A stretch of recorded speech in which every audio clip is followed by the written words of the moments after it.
Well, well, look who's here. How dare you attempt to lure my son like that? A girl from the countryside, lacking a proper education, dares to envision marrying into my family? Do you genuinely believe that someone who works as a hired dishwasher, stuck at the sink all day, can become my daughter-in-law? Can you explain to me what you bring to my son's life that justifies him throwing away his promising future for you? Hello, Skylar. I'm a bit confused. We only just met for the first time. Why do you hold such animosity towards me? Besides, I only came to greet you as Kai's girlfriend and never mentioned anything about marriage. Also, it's true that I work as a dishwasher, but is that something to be ashamed of? I earn my own money, enough to sustain myself. There's no need to belittle and insult me like this, is there? Oh, you still have the audacity to be here and preach about life? How dare you be so disrespectful to me? Who granted you permission to address me like that? Refer to me as Miss Johnson and show me the respect I deserve. What an uneducated girl you are. Are you actually proud of your menial job? How much do you earn in a month? Is it sufficient to indulge my son in the lavish lifestyle he deserves? Or is it the other way around? Are you still asking my son for money to cater to your own needs? Of course. Looking at the outfit you're wearing today, it must have drained a considerable amount of my son's bank account, right? Let me tell you, my son might be blinded by your facade and fail to see your scheme to exploit him for his wealth, but I'm different. You won't deceive me so easily. I apologize, Miss Johnson. I must have misunderstood when we first met. You did indicate that it was fine to call you Skylar. However, there appears to be a miscommunication. Since the time I've known Kai, never once have I asked him for gifts or money. And this dress I'm wearing is a birthday gift from him. You're such a naive girl. I only said that you could call me Skylar because I believed you hailed from a well-off family or at least held a respectable job. Discovering that your parents are simply farmers doesn't change my opinion of you as a mere working-class individual. Oh, I see. You're a dreamy country girl aspiring to find a handsome and charming guy in the city, right? You plan to gradually take over my son's possessions, the entire house, and eventually bring your parents here while kicking me to the curb, don't you? I've figured it out now. And that dress you're donning is the proof, isn't it? I'm having trouble grasping your point. Why would I resort to such deceitful tactics? While it's true that my family isn't swimming in wealth, my parents always emphasize kindness and decency. Moreover, the idea of relocating to this bustling city has never crossed my parents' minds. So your concerns and somewhat delusional assumptions are unfounded. In reciprocation for the dress Kai gave me, I used half of my monthly wages to purchase him a fine watch. A fine watch, you say? Do you think I'm a fool? I'm certain it's just a discarded timepiece you stumbled upon and got fixed for a few bucks. Or maybe you even pilfered it from customers at your restaurant. I know money-driven girls like you would surely opt for the cheapest options. You claim I'm concocting scenarios and weaving tales. Who do you think you're fooling? I discerned your conniving plan when I heard the story of how you first met my son. How on earth could such a coincidence exist? What are you even talking about? I never buy low-quality items for Kai, and I certainly don't steal from anyone. And as for that incident when Kai was attacked and robbed in the alley, it was genuinely coincidental that I was there. Is that so? Then tell me the whole story, because Kai only mentioned that you were the one who rescued him from the robbery. At first, I felt gratitude, but as I've come to know you better, I can't shake the feeling that this might have been some sort of setup. You see, part of my job as a dishwasher includes taking out the trash at the end of the day. On that day, while doing my usual routine, I overheard cries for help and sounds of a struggle coming from the end of the alley. Despite being scared, I felt that not intervening could lead to someone's death. So, I played a recording of police sirens and carried my pepper spray with me. Thankfully, the robbers were frightened off by the sounds and ran away. Then I called an ambulance for the man. He was still conscious when he got into the ambulance and explained that he was working away from home, and he didn't want to worry his mom, so he requested my assistance in getting to the hospital. Kai truly is a dutiful son. But why didn't you leave once you took him to the hospital? Why did you stay around, so Kai could see you? Kai had lost consciousness due to the injuries, including a blow to his head that caused bleeding. The hospital was short on blood, and since I have type O blood, I chose to donate to help Kai. Plus, he needed someone familiar during a minor surgery, So I had to claim to be his girlfriend. Considering he had no one else by his side, I couldn't simply abandon him. Thus I stayed and cared for him for several days. Ah, now I see it all. It's all part of your scheme, isn't it? There were no real robbers. They were your accomplices. You targeted my son, knowing he was about to be promoted to company director. Hearing that Kai frequently visits your restaurant and interacts with clients there, you realized he earned a substantial amount of money, making him a prime target. So, you orchestrated a plan. You hired thugs to stage an attack, posing as robbers, and you were lurking nearby, then swooped in, pretending to rescue Kai. You used his hospital stay to manipulate him, pretending to be caring and sweet, and eventually made him fall in love with you, didn't you? I'm utterly baffled by your accusations. I can't even fathom what you're talking about. Crafty as a fox, aren't you? If I hadn't seen through your deceitful plan today, what else might have you done to ensnare my son? Were you planning to trap him, get him drunk, manipulate him into impregnating you so you could force me into adopting a grandchild? Let me be clear. You better stay away from my son. I won't allow you to set foot in this house again. Miss Johnson, I've tried to be patient and respectful, considering your role as my boyfriend's mother and your status as an adult. However, there comes a point where I can't tolerate baseless accusations and disrespect any longer. I never intended to get close to Kai with any ulterior motives. Everything I've done for him was out of simple kindness, something anyone would do in the same situation. I've never probed into Kai's work or financial situation because I love him for who he is, not his possessions. I implore you to stop belittling and demeaning me. You're not my parents, and you have no right to lecture me like this. You're such a wicked girl. How dare you raise your voice and insult me like this? Weren't you taught even the most basic manners by your parents? I can't believe my son is so blindly in love with you, refusing to end this relationship no matter how much I advise him. So, I suppose I'll have to pay a visit to your parents and ensure they properly re-educate their daughter. You really shouldn't speak so ill of my parents, especially when you're acting just as uncultured. If you want Kai and me to end things, have that conversation with your son. Don't bother me any longer. While I do love Kai deeply, enduring this baseless slander isn't worth it. I'd rather forsake love than endure this unjust insult. Ah, now I see. How foolish of me. How could I expect someone as money-driven as you to relinquish your dreams of wealth? Well then, let's try a different approach. Let's both take a step back. I'll give you a sum of $20,000, and in return, you'll break up with my son and go find another affluent man to latch onto. Think about it. The current situation is tense for both of us, right? My son will be irritated and resentful that I'm thwarting his so-called true love, while you won't manage to secure any of this family's assets because I'll make sure they're kept out of reach, via salaries and property ownership papers. So, why don't we strike a deal and find the best path forward? Isn't $20,000 a generous offer? Just imagine how many dishes you'd need to wash to earn that much money. Have you even read any of my previous messages? Why do you always assume that girls like me from the countryside move to the city just to snag a wealthy husband? Do you believe money can manipulate me? I'm not passing judgment on you, just speaking the plain truth. Come on, what's holding you back? Or are you suggesting this sum isn't sufficient?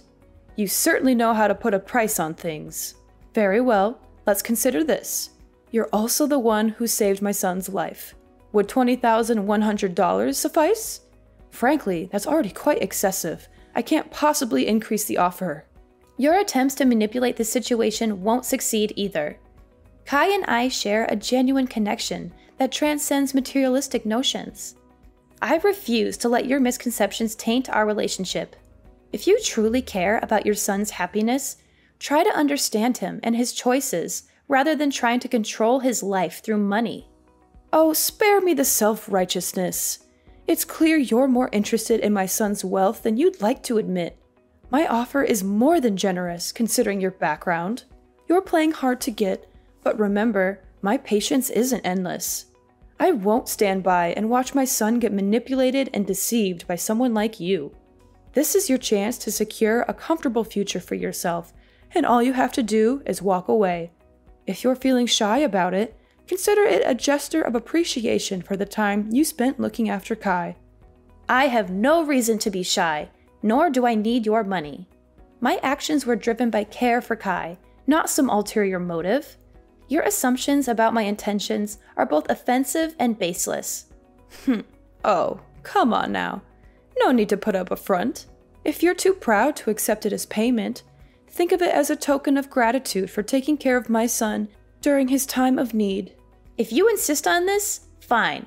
I'll accept your thanks and consider it a sign of your acknowledgement for what I did for Kai. Haha, that's a great choice. I hope we'll never meet each other again.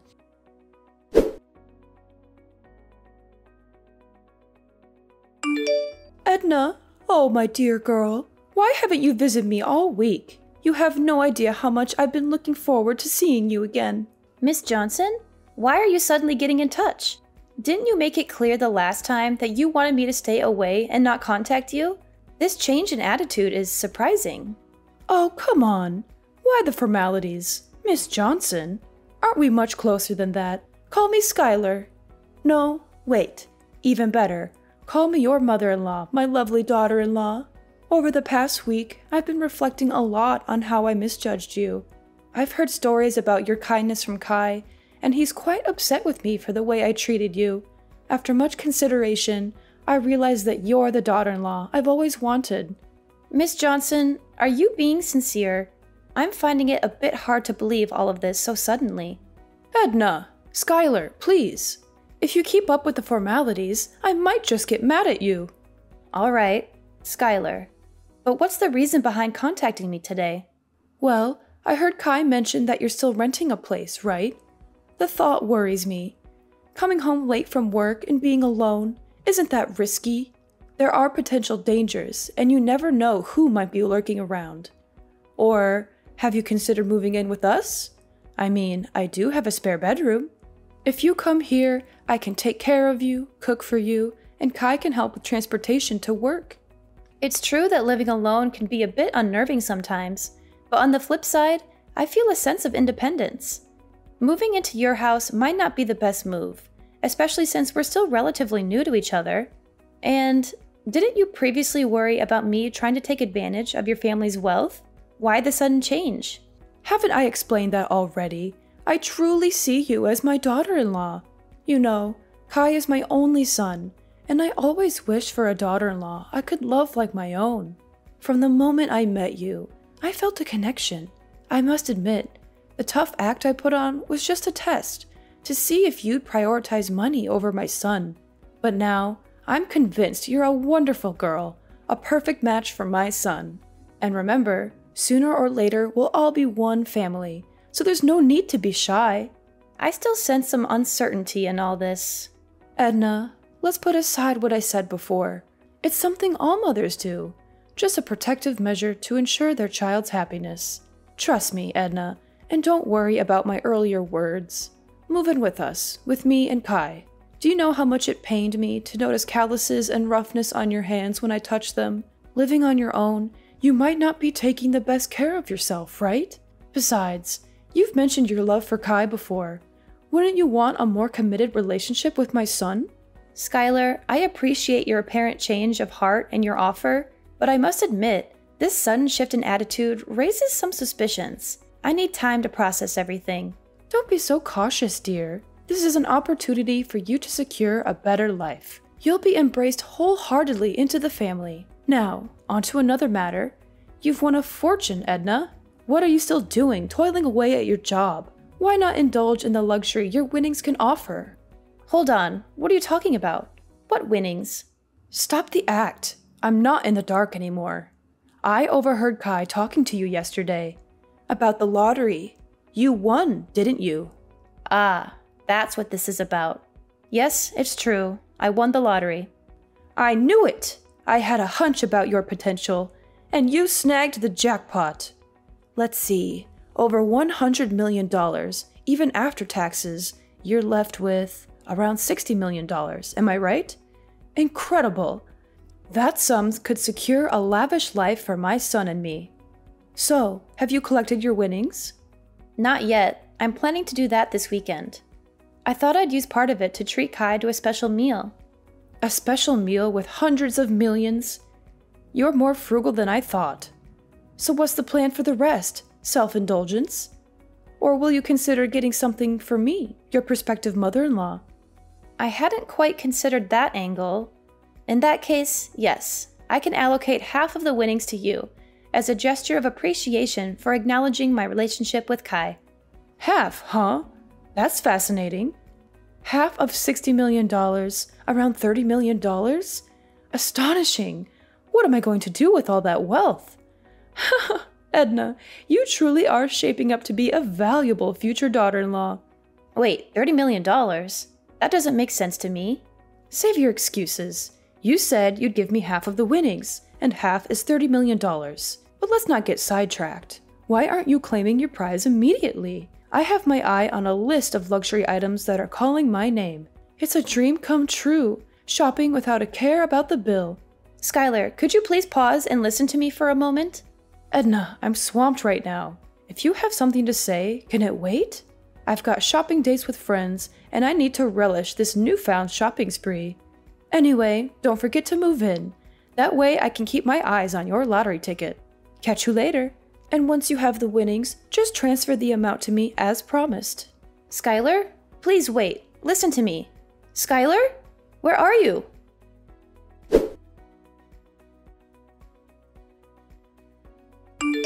Edna, I'm starting to lose my patience. Why haven't you moved into my house yet? Did you run off with that winning ticket of yours? Skylar, I've thought it through. I don't think it's very reasonable to move into your house. So I decided to move to a new apartment. You don't have to worry about me. This apartment is very safe and also very close to where I work. You have to move back to my house immediately. You're a scheming woman. When you have nothing, you cling to my son. Do everything to please me. So now that you've won the jackpot, have you already started giving up your acquaintance with me? Or is it that you have money now, so you despise my family? Unacceptable. I see through your game now. You must be regretting that promise you made to split the money with me. That's it, isn't it? You're hiding, hoping to avoid your commitment. No, Skylar, you're misunderstanding. I didn't even second guess it. I don't mean to despise or shirk that promise. Actually, I just finished claiming my reward and was about to text you. Oh, really? My lovely, beautiful daughter-in-law. Do you know how long I've been waiting for you? Hurry up and transfer the money to me. Do you know how much I was looking forward to it? I even made a deposit to buy a supercar and a villa. And to celebrate, I even booked tickets to invite my friends to travel to Europe. Tomorrow is the day to pay the remaining debts. But fortunately, my lovely daughter-in-law has already transferred the money to me. A life of wealth and fame is about to come to me. Oh, I don't think you can do that much with just $300. I have already transferred the money to you. You could check if you have received it. Oh, of course, it will do many things. That's an amount that even in my dreams, I never thought I'd get. Oh, wait, Edna, you seem to have made a mistake here. You were supposed to give me $30 million, not $300. Looks like you missed a few zeros already. Give me my money back now. Ah, I see. Or is it because the bank doesn't let you transfer such a large amount at once, so you have to split it up into so many transfers? If so, why don't you just give me a few $1,000s for such a meager amount? Actually, I transferred the exact amount I promised to give you, didn't I? Half of the winnings, that's $300. But why do you keep mentioning $30 million? How do I have such a large amount of money to transfer to you? Oh, this must be a joke, right? Edna, you know, you're not a funny person because this joke isn't funny. If you're smart, then give me the money I deserve before I get mad and get all the money back. You were supposed to give me $30 million, not $300. I'm not getting it, Skylar. Who told you I won the jackpot? Skylar, I never claimed to have won the jackpot. Yes, I won the lottery, but it was a consolation prize, not millions. And after deducting the taxes and other fees, I only got $600. Are you serious? You've got to be kidding me. Edna, you won the jackpot. A fortune worth millions of dollars, and you're telling me you only received $600? Oh, I understand. You want to monopolize that money alone. So you lied about getting that little amount, right? You really are a spoiled girl. How dare you lie to an adult like that? I won't let you monopolize that award alone. Hurry up and give all the money you won. After all, that ticket was originally mine. I'm sure you used the money I gave you to get away from my son to buy a lottery ticket. At first, I felt sorry for you because you were so poor, so I lovingly gave you half of the reward. But now I realize you are the one who took that money and ran away alone. If that's the case, then I will not give you any more, but will get all the money you won. You're being a bit unreasonable, Skylar. The money you gave me, I have already transferred it all to Kai because he said he wanted to invest in something, so he needed money. And since I don't need that money, I don't want to keep it either. Oh, now you're trying to twist the story. I've had enough of your lies, Edna. Just give me the money you owe me right now. Ugh, I've already spent all my money. And now creditors are calling, texting, and even coming to my house, knocking on my door asking for money. Stupid people indeed. How dare they mess with me? Don't they know that I'm about to become a millionaire? Stop hiding it. Quickly give me the $60 million. Skylar, I really don't understand what you're talking about. Which creditor are you referring to? No time for your game. I borrowed money from loan sharks and mortgaged the house for $2 million in advance to buy luxury items, thinking you had tens of millions of dollars. I spent all that money thinking you will pay me back once you get your winnings. Now debt collectors are after me, and I need that money immediately. Oh no, they're knocking on my door. They're forcing me out of the house because now this house belongs to them? Wait, what? Loan sharks? Mortgaging the house? $2 million? Skylar, this is more serious than I thought. Quickly, give me $2 million so I can pay them off. They look really tough with lots of tattoos and angry faces. Debt collectors are even starting to break down the door. Oh no, this is completely your fault. You must be responsible for paying off all this debt for me. Skylar, I never knew anything about this. I thought we were discussing splitting the winnings, not these debts.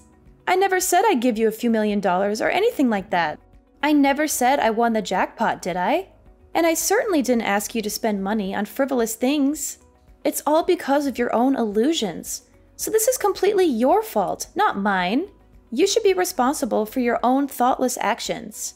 But if they're breaking into your house, why don't you call the police?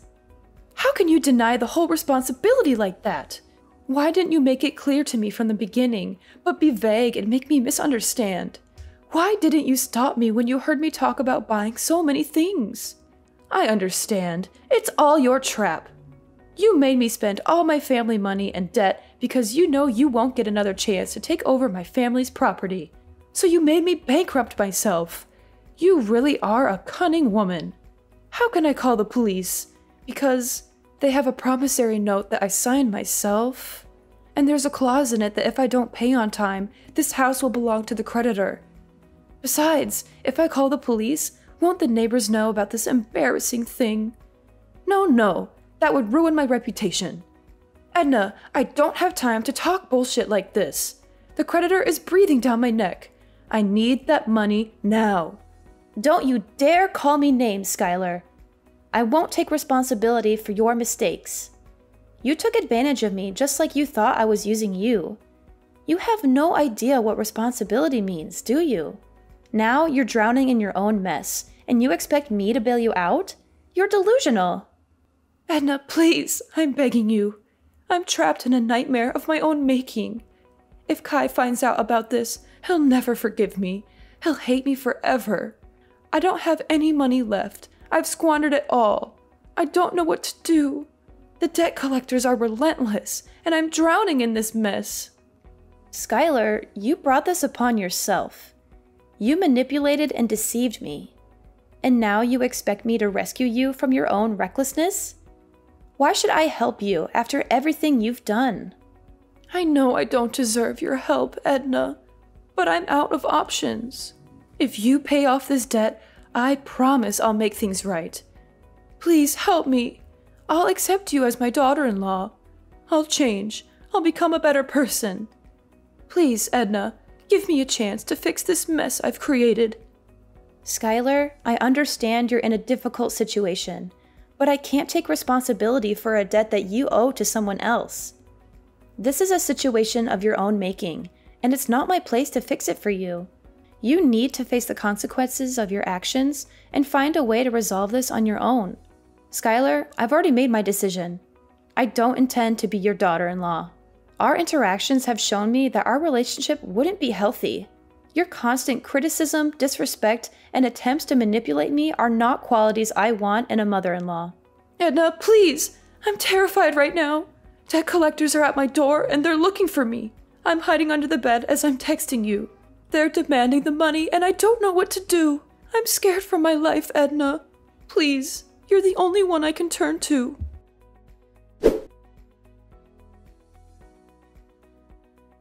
In a desperate attempt to help Skylar, I made the difficult decision to call the police. Despite the risk, I believed it was the right thing to do to ensure her safety. However, as the police intervened and the situation was diffused, Skylar's reaction was far from what I had expected. Instead of gratitude, her words were laced with anger and blame, as if I had betrayed her in some way. Kai, who had been informed of the unfolding drama, was disheartened to learn the truth about his mother's actions. He was furious, not only about the financial mess she had gotten herself into, but also about the years of mistreatment and insults she had directed at me. The realization hit him hard, and he chose to distance himself from his mother, leaving the house and cutting off contact. Skylar's pleas to Kai for help fell on deaf ears. The bond between mother and son was irreparably shattered by her actions. As time passed, the weight of her financial troubles grew heavier. She lost her house and all remaining possessions, a harsh consequence of her reckless decisions and refusal to take responsibility. On the other side of the spectrum, my relationship with Kai flourished. The truth had brought us closer, and his unwavering support was a testament to the strength of our connection. We faced challenges head-on, communicating openly and honestly about our feelings, doubts, and fears. Maybe we weren't swimming in dough, but our love bank was full. Kai stuck by me like glue, and we faced life's curveballs together. Days turned into years, and we kept on chugging. We learned that love's not about luxury, it's about being there for each other. Our story turned into this epic of ups and downs, learning to stand our ground, and most of all, realizing that love's the real deal. So, what's the takeaway from this roller coaster? Well, life's like a box of chocolates. You never know what you're gonna get, but sticking together through thick and thin, that's the real sweet spot.